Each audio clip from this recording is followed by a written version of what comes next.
Hello, artists. It's Mrs. Treat again. I'm excited to tell you that today we are going to be doing a fun activity using garbage.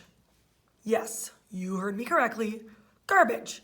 Well, maybe not quite garbage, but you can see in front of me I've got some materials that we're used to seeing. However, if you can go into your cupboards and find a box of some sort, it can be a cereal box or it can be for crackers, whatever, something that you would ultimately throw away when you're finished, when they're empty, keep it around because we are going to create a really neat piece of art using it. So go find your materials and I'll meet you back here because we're going to go ahead and get started. All right, if you happen to have a piece of colored construction paper, that would be great because this is going to be our background, but any paper will work, so don't hesitate to use what you've got available to you. Don't go to a store to buy something special for this. I have got this nice orange piece as my background, so that's what I will be using. I also have, of course, my cereal box, and I've got some scrap cardboard. If you've got a box, let's face it, mom, dad, somebody got something from Amazon, you can always use a piece of cardboard for this as well. It gives a different variety of textures. So we're going to be making robots today out of our cardboard. So you're going to want to open up your box. So you can either take your scissors and cut along the seam, or if you look, there's an overlap that you can just slide it open nice and easy. And we're actually going to be using the inside of the box so we have an even surface to work with. All right, from this, I'm going to start to cut out different shapes. So you're going to need to use your scissors. Now, cutting cardboard can be a little tough, so we'll have to really bust out our muscles today because we're going to be cutting out different shapes. And now you want to think about, what do you want your robot to look like? If you want to take some time and sketch that out to come up with an idea, you're welcome to do so. Otherwise, you can go ahead and get started, because if you don't like one shape, there's so much cardboard here that I really could just cut out a second shape. So I'm going to go ahead and get started. I'm going to start with his head. So whatever shape, I might start with a nice rectangular shape and get started.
All right, as you can see, I've got my basic body down for my robot.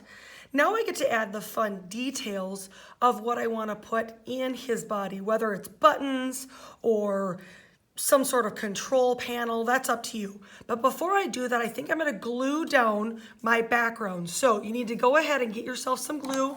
I would say that Elmer's glue would work better for this, or bottle glue, not glue stick. But if that is your only option, you are welcome to do that. Now remember, when we're opening our glue, we want to twist the top to make sure the neck is not touching the nose. I like to make sure our boogers are clean. We want to get all those glue boogers off because we want to be able to hear our glue. So we do a light sniff. Can you hear that? That means my glue is unclogged and ready to go. So I'm going to go ahead and remove some of this. And I'm going to see that my neck needs to go down first. So I'm going to do dot, dot, not a lot. I'm going to put some glue down.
All right, now that we've got our base glued down, we can start to add those fun details that we talked about.